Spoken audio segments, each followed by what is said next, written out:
الحمد لله رب العالمين والعاقبة للمتقين ولا عدوان إلا على الظالمين وأشهد أن لا إله إلا الله وحده لا شريك له ولي الصالحين وأشهد أن محمدا عبده ورسوله وصفيه من خلقه وخليله سيد الأولين والآخرين اللهم صل عليه وعلى آله وصحبه ومن اتبعهم بإحسان إلى يوم الدين أما بعد. Mon frère ainsi que toi ma sœur, en ce jour béni et en ces quelques minutes bénies, notre thème va tourner autour des larmes qui coulent de nos yeux. Et pour être très précis, le thème d'aujourd'hui s'intitule « Qu'est-ce qui te fait pleurer ?» Qu'est-ce qui te fait pleurer? Mon frère ainsi que toi ma sœur, j'ai une question à te poser. Serviteur d'Allah, sommes-nous de ceux qui connaissons les larmes qui coulent par crainte d'Allah? Avons-nous déjà pleuré par crainte d'Allah tabarak wa ta'ala? Avons-nous déjà connu un moment d'isolement? On s'est isolé avec notre Seigneur subhanahu wa ta'ala et en nous remettant en question, on a pleuré pour Allah tabarak wa ta'ala. Serviteur d'Allah, Allah tabarak wa ta'ala en décrivant les croyants, écoute bien mon frère ainsi que toi ma sœur, Allah tabarak wa ta'ala en décrivant les croyants lorsqu'ils écoutent ces versets, Allah tabarak wa ta'ala a dit: quand les versets du tout miséricordieux leur étaient récités, ils tombaient prosternés en pleurant. Ils tombaient prosternés en pleurant. Ça c'est les croyants. Surat Maryam, surat 19, verset 58.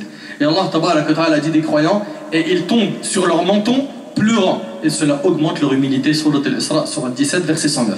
Et selon Abu Hurayra radiyallahu anhu, le prophète alayhi salatu wasalam a dit: n'entrera pas en enfer un homme qui a pleuré par crainte d'Allah tout aussi bien que le lait ne rentre jamais dans la mamelle. Écoute bien, n'entrera pas en enfer un homme qui a pleuré par crainte d'Allah tout aussi bien que le lait ne rentre jamais dans la mamelle, et c'est rapporté par Tirmidhi. Et selon Abil Jald, Jilan ibn Farwa, il dit: j'ai lu au sujet de Daoud alayhi salam qu'il a dit: Seigneur, quelle est la récompense de celui qui pleure par crainte envers toi jusqu'à ce que ses larmes coulent sur ses joues? Il dit: sa récompense sera que j'interdirai à l'enfer de brûler son visage et je le mettrai en sécurité le jour de la grande terreur. Sachez donc mes frères et sœurs que pleurer pour Allah a une énorme valeur. Pleurer pour Allah est un moyen d'adoucir le cœur et d'obtenir la miséricorde d'Allah Azzawajal. En traitant avec vous ce sujet, avec ce qu'il contient comme information, je ne dis pas que nous ne pleurons pas. Non, et 100 fois non. Nous pleurons, et nous pleurons même beaucoup. Mais la question est de savoir pour quelle raison pleurons-nous. Nous on pleure à cause des problèmes et des épreuves que l'on a. Tu as celui-ci qui pleure pour avoir perdu son frère ou sa mère, et celui-ci qui pleure pour avoir perdu son frère ou sa sœur, et l'autre qui pleure pour avoir perdu un ami ou un proche, ou un autre qui pleure parce qu'il a perdu son argent, ou parce qu'il a des problèmes de travail. Et le pire de tout sont ces gens qui pleurent pour des séries télévisées, des films, et j'en passe. D'autres pleurent à cause d'un match de foot. Wala hawla wala quwwata illa billah. Nos pieux prédécesseurs, qui sont nos exemples, ne pleuraient pas pour cela. Ils ne pleuraient pas pour n'importe quoi. Ils pleuraient par crainte d'Allah. Ayman radiyallahu anha pleura lorsqu'Abu Bakr et Omar sont partis lui rendre visite après la mort du prophète alayhi salatu wassalam. Ils lui dirent: qu'est-ce qui te fait pleurer, ô Ayman? Ne sais-tu pas que ce qui se trouve auprès d'Allah est meilleur pour le messager d'Allah? Elle dit: je ne pleure pas la mort du prophète, et je sais parfaitement que ce qui est auprès d'Allah est bien meilleur pour le messager d'Allah, mais je pleure l'inspiration d'Allah qui s'est arrêtée de nous venir du ciel. Elle fit couler ainsi leurs larmes et ils se mirent à pleurer avec elle. C'est rapporté par Muslim. On voit ici qu'elle a pleuré par tristesse et par peur pour la communauté après la mort du prophète alayhi salatu wassalam. Elle avait hamm al-umma, elle avait le souci de la communauté. Ça s'est perdu ça aujourd'hui. Ça s'est perdu wallahi. Aujourd'hui ça s'est perdu. Mes frères et sœurs, j'ai envie de vous parler des larmes qui ont coulé des yeux de nos ancêtres. Mais je ne sais pas par quoi commencer. Les histoires sont trop nombreuses. Certains parmi nos ancêtres ont mouillé le sol par leurs larmes. Et ils ne faisaient pas les péchés qu'on fait. Warab el Kaaba, ils ne faisaient pas les péchés qu'on fait. Nous, c'est matin, midi et soir. Eux, ils faisaient très attention à ne pas faire de péché. Et avec ça, ils pleuraient par crainte d'Allah.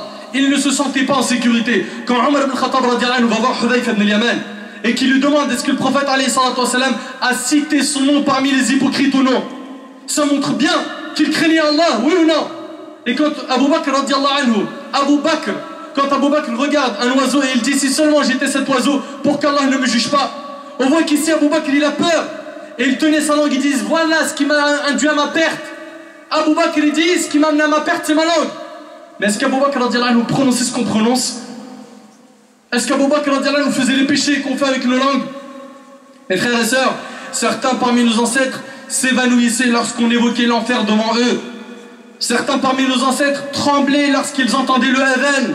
D'autres, lorsqu'ils faisaient leurs ablutions, leur visage changeait de couleur et leurs larmes coulaient. Mon frère ainsi que toi, ma sœur, ouvre ton cœur avant d'ouvrir tes oreilles et écoute avec moi. Une femme rendit visite à l'époque à l'épouse du grand savant Al-Awza'i. C'était un grand savant parmi nos ancêtres, rahimahullah. Cette femme entra dans l'endroit où l'imam Al-Awza'i faisait sa prière. Il avait un endroit précis où il priait dans sa maison. Puis quand elle est rentrée dans cet endroit, donc dans sa musalla, l'endroit où il priait Al-Awza'i, elle vit que l'endroit était mouillé. Elle dit alors à la femme de l'imam que ta mère te perde. Tu as été insouciante envers tes enfants jusqu'à ce qu'ils ont uriné dans l'endroit où ton mari prie. Et là, la femme d'Al-Awza'i lui dit: malheur à toi, il s'agit des larmes d'Al-Awza'i dans l'endroit où il prie. Allahu Akbar. L'imam Al-Awza'i, rahimahullah, il pleurait tellement que certains pensaient que c'était l'urine des enfants. Vous arrivez à imaginer, akhwani? Mes frères et sœurs, ces larmes valent cher auprès d'Allah tabarak wa ta'ala. Les cœurs revivent lorsqu'ils écoutent les histoires de nos pieux prédécesseurs. Et c'est en suivant leurs traces que nous connaîtrons la joie. Mes frères et sœurs, prenez garde à ne pas dire que pleurer a un lien avec la faiblesse de personnalité. Ne dites surtout pas qu'il ne convient pas à un courageux de pleurer. Certes, il ne convient pas à un homme de pleurer face à l'ennemi. Et il n'y a qu'un peureux qui ferait cela. Par contre, nous sous-entendons par pleurer celui ou celle qui pleure par crainte d'Allah, par humiliation pour Allah, qui pleure pour exprimer sa servitude pour Allah Azza wa Jalla. Abdullah ibn Shikhir radiyallahu anhu rapporte: je viens trouver le prophète alayhi salatu wassalam alors qu'il était en prière. Il pleurait et sa poitrine laissait entendre le bruit d'une marmite en ébullition, et c'est rapporté par l'imam Abu Daoud. Subhanallah, il pleurait alayhi salatu wassalam alors qu'il était le plus courageux des hommes. Et lorsque le prophète alayhi salatu wassalam a ordonné qu'on laisse Abu Bakr diriger la prière quand il était malade, Aïcha radiyallahu anha dit à son mari, le prophète alayhi salatu wassalam, elle lui dit: Abu Bakr est un homme au cœur très sensible. S'il prend ta place, il pleurera et il ne sera pas capable de réciter. Abu Bakr, quand il rentre en prière, il pleure tellement qu'on ne sait pas qu'est-ce qu'il récite. Dans une autre version, elle dit: si Abu Bakr prend ta place pour diriger la prière, les hommes ne pourraient entendre sa voix à cause de ses pleurs. On ne sait même pas qu'est-ce qu'il récite. Et ça, c'était Abu Bakr radiyallahu anhu. Et on voit ici qu'en prière, il avait cette crainte et il avait ses larmes. Et de l'autre côté, il a combattu les apostats à son époque, et Allah tabaraka ta'ala a secouru la religion d'Allah Azza wa Jal par sa cause. Quant au Farouk, le discernateur Omar ibn Khattab radiyallahu anhu, il était connu pour être dur, ferme, fort, et avec cela il avait un cœur sensible lui aussi, et il pleurait par crainte d'Allah. L'imam al-Bukhari rahimahullah a rapporté selon Abdullah ibn Shaddad radiyallahu anhu, qui a dit: j'ai entendu les bruits des pleurs de Omar alors que j'étais dans les derniers rangs. Il était en train de réciter: je ne me plains qu'à Allah de mon déchirement et de mon chagrin. Je ne me plains qu'à Allah de mon déchirement et de mon chagrin. Mon frère, ma soeur, réponds-moi en toute sincérité. Est-ce que les versets du Coran te font pleurer? N'as-tu jamais pleuré en écoutant le Coran alors qu'il t'informe du paradis de sa description et de l'enfer et de ses informations? Ibn Mas'ud radiyallahu anhu a dit, le prophète alayhi salatu wassalam lui a dit: récite-moi le Coran. Ibn Mas'ud lui dit: Comment te réciterai-je le Coran alors que c'est à toi qu'il a été révélé? Nabi alayhi salatu wassalam lui a dit: j'aime l'écouter par un autre que moi. Ibn Mas'ud dit: je lui récitais alors Surat An-Nisa, la sourate Les Femmes, la sourate 4. Et en arrivant au verset suivant: comment seront-ils quand nous ferons venir de chaque communauté un témoin et que nous te ferons venir, et ici le message est adressé au prophète alayhi salatu wassalam, et nous te ferons venir comme témoin pour ces gens-ci. Ibn Mas'ud dit que le prophète alayhi salatu wassalam dit: arrête-toi là. Ibn Mas'ud dit: je me suis retourné vers lui et je vis ses yeux débordés de larmes. Le prophète alayhi salatu wassalam, à qui lui a été pardonné ses péchés, notre modèle alayhi salatu wassalam, l'exemple pour l'humanité entière, le sceau des prophètes, pleure, et nous on pleure pas. Vous savez pourquoi on pleure pas? Parce qu'on a des cœurs durs. Et pourquoi les cœurs ils sont durs? C'est à cause des péchés. C'est à cause des péchés. On a noirci nos cœurs. Et à cause de la dureté de nos cœurs, et à cause du qil ou qal, et à cause du fait qu'on s'occupe plus de nous-mêmes et qu'on s'occupe d'autrui, et qu'on est toute la journée en train de parler sur un tel et un tel et un tel, on pleure plus pour Allah. On pleure plus pour Allah Azza wa Jal. Ou peut-être certains s'étonnent car ils n'ont jamais entendu parler de ce sujet et se disent: mais Akhi, j'ai jamais pleuré pour Allah. Ben remets-toi en question. Remets-toi en question, c'est pas normal. C'est pas normal qu'il n'y a pas une seule fois que tu t'es pas assis et t'as pas culpabilisé alors que tu fais des centaines de péchés. C'est pas normal qu'on est négligent, qu'on a des manquements et qu'on ne s'occupe pas de notre propre âme comme il faut, et avec ça on arrive à ne pas pleurer. Ce n'est pas normal. Mon frère, ma soeur, n'as-tu jamais pleuré par désir de rencontrer Allah? As-tu un jour fait couler une larme dans le but de rencontrer Allah et d'habiter près de lui au paradis? As-tu un jour pleuré par peur d'entrer en enfer et par peur de ne pas pouvoir voir ton Seigneur? Écoutez ce qu'Allah Tabaraka wa Ta'ala a dit concernant les gens de l'enfer. Allah Tabaraka wa Ta'ala a dit dans Surat Al-Mutaffifin, pas du tout, mais ce qu'ils ont accompli couvre leur cœur. Qu'ils prennent garde, en vérité ce jour-là, un voile les empêchera de voir leur Seigneur. Ensuite, ils brûleront certes dans la fournaise. On leur dira alors, voilà ce que vous traitiez de mensonge. Par Allah et par Allah, il n'y a pas au paradis un plaisir plus immense que celui de voir Allah Azza wa Jal. Et par Allah et par Allah et par Allah, il n'y a pas pire châtiment que d'être privé de voir Allah subhanahu wa ta'ala. Cheikh Al-Uthaymin rahimahullah a dit, par Allah, si les cœurs étaient en bon état, ils se déchireraient de tristesse en lisant ce qu'Allah subhanahu wa ta'ala dit à ses serviteurs. Allah subhanahu wa ta'ala dit, craignez Allah et sachez que vous le rencontrerez. Et fait gracieuse annonce aux croyants. Et y a-t-il une bonne nouvelle plus grande que celle de rencontrer Allah? Chaque personne devrait désirer rencontrer Allah, celui qui nous a créé, celui qu'on aime plus que tout. Et Salih al-Murri a dit sur Ka'b al-Ahbar qu'il disait, quiconque pleure par crainte d'un péché, il lui sera pardonné. Et quiconque pleure par désir de rencontrer Allah, Allah Tabaraka wa Ta'ala lui donnera l'autorisation de le voir quand il le souhaite. Et Isa al-Muallim, selon Dhadan ibn Amr, écoute bien, a dit, il nous est parvenu que celui qui pleure par Allah, il nous est parvenu que celui qui pleure par peur de l'enfer, Allah l'en préservera. Et quiconque pleure par désir de rentrer au paradis, Allah fera de celle-ci sa demeure. Et je demande à Allah subhanahu wa ta'ala de ne pas nous priver de ses bienfaits. Et selon Abi Dharr radiallahu anhu, le prophète alayhi salatu wa sallam a dit, par Allah, si vous saviez ce que je sais, vous ririez certainement peu, vous pleuriez certainement beaucoup, et vous ne pourriez plus jouir de vos femmes dans les lits. Et vous ne pourriez plus jouir de vos femmes dans les lits. Vous seriez certainement sortis par les routes, implorant Allah de venir à votre secours, rapporté par Tirmidhi. Lorsqu'Abu Dharr, ce compagnon, a entendu ce hadith, il dit, j'aurais aimé être un arbre qu'on arrache de la racine. Et comme vous le savez, parmi les 7 personnes qui seront sous l'ombre du trône d'Allah Azza wa Jal, le jour où il n'y aura donc que la scène, il y a un homme qui a évoqué Allah en étant seul et qui a fait déborder ses yeux de larmes.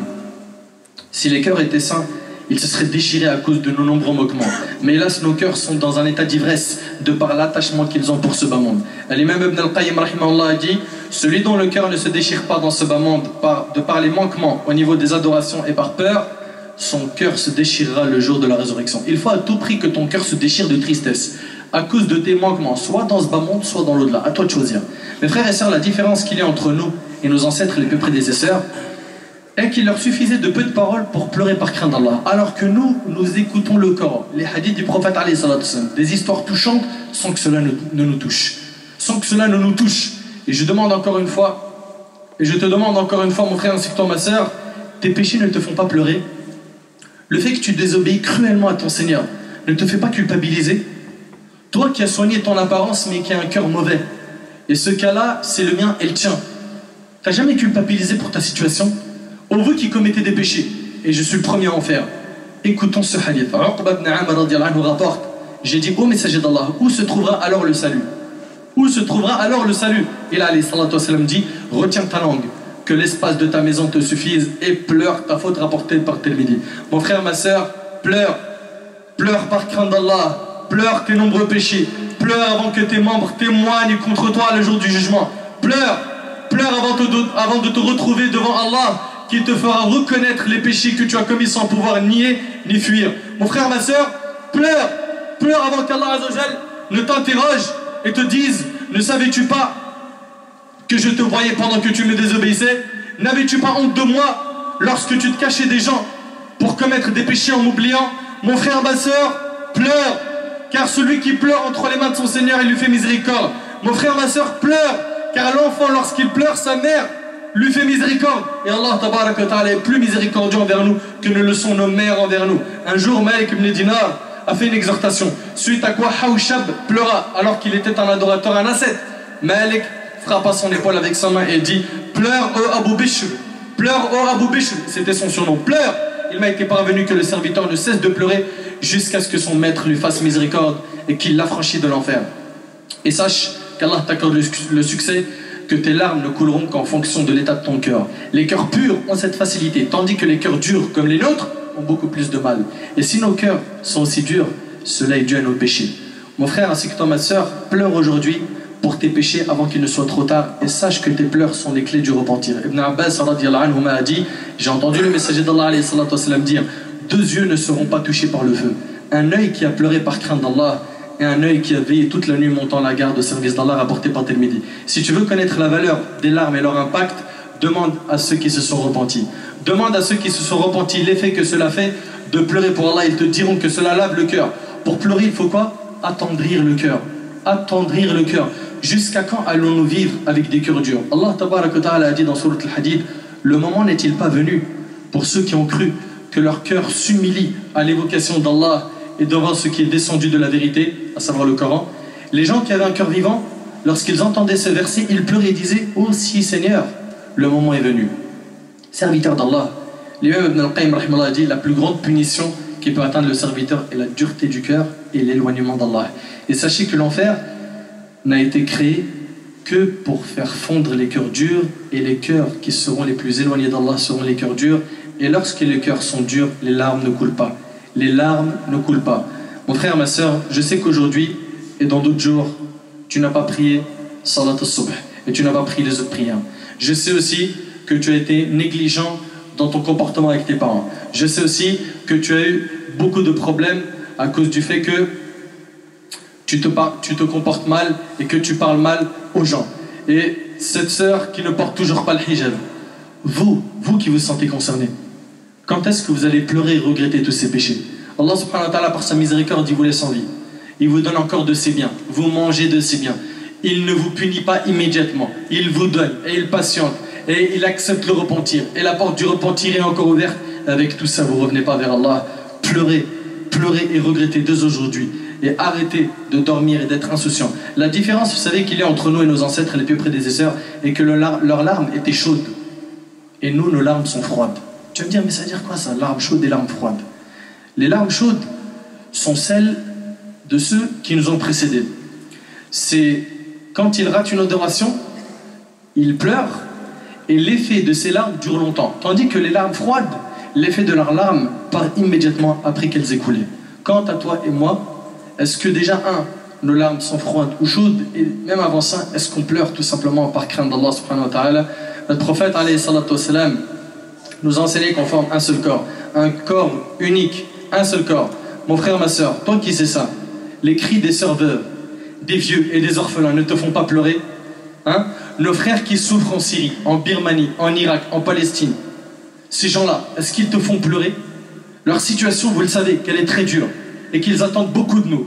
Par Allah, si tu ressens avec ton cœur ce que les musulmans en difficulté vivent, tu ne trouveras pas de difficulté à pleurer. Mes frères et sœurs, nos cœurs aujourd'hui sont remplis de tristesse à la vue de ce que certains de nos frères et sœurs subissent dans le monde par les ennemis de l'islam. Toi qui as mal au cœur et qui es incapable de faire quelque chose pour aider tes frères et sœurs, tu te dois de ressentir le besoin de pleurer. Pleure. Il n'y a pas meilleur que les larmes pour éteindre la flamme du cœur. Les larmes pendant le dhikr, les larmes pour remercier Allah, les larmes par crainte d'Allah, les larmes de l'alliance et du désaveu. Pour finir, sachez, Ahbab el-Karam, que nous ne connaîtrons de réelle joie que lorsque la Palestine et les autres pays musulmans seront libres, que quand nos prisonniers seront libres, que quand nos pays seront en sécurité et que les gens reviendront à Allah tabaraka wa ta'ala. Et pour terminer, je demande à Allah Azza wa Jal de nous accorder des cœurs vivants, des cœurs sensibles à l'évocation d'Allah, et que nos larmes coulent sans difficulté. أسأل الله تبارك وتعالى أن ينفعني بما قلت وأن ينفعكم بما سمعتم. اللهم اجعل جمعنا هذا جمعا مرحوما وتفرقنا من بعده تفرقا معصوما ولا تجعل يا ربنا فينا ولا من بيننا شقيا ولا محروما.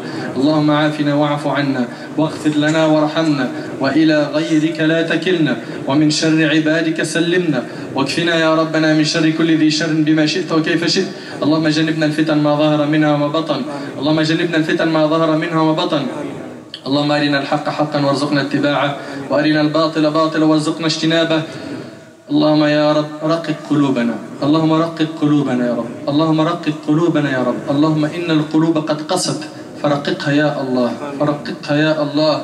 اللهم انصر الإسلام وأعز المسلمين وأعلي بفضلك كلمتي الحق والدين. اللهم من أراد بالإسلام والمسلمين خيرا فيسر لهم كل خير، ومن أراد بالإسلام والمسلمين شرا فاشغله بنفسه. اللهم يا رب عليك بأعدائك أعداء الدين، اللهم إنهم لا يعجزونك فأرنا فيهم عجائب قدرتك. اللهم أرنا فيهم عجائب قدرتك، اللهم أرنا فيهم عجائب قدرتك. اللهم إنهم يملكون الدبابات والطائرات ولا نملك إلا لا إله إلا الله، فاهزمهم بها يا الله، فاهزمهم بها يا الله. اللهم يا رب ارفع الذل عن بلاد المسلمين، اللهم ارفع الذل عن بلاد المسلمين، اللهم ارفع الذل عن بلاد المسلمين. اللهم انصر الإسلام في غزة، اللهم انصر الإسلام في غزة، وانصر الإسلام في فلسطين، وانصر الإسلام في بورما، وانصر الإسلام في سوريا، وانصر الإسلام في العراق، وانصر الإسلام في كل مكان، وانصر الإسلام في كل مكان برحمتك يا أرحم الراحمين. وقوموا إلى صلاتكم يرحمني ويرحمكم الله. وهذا والله أعلم وجزاكم الله.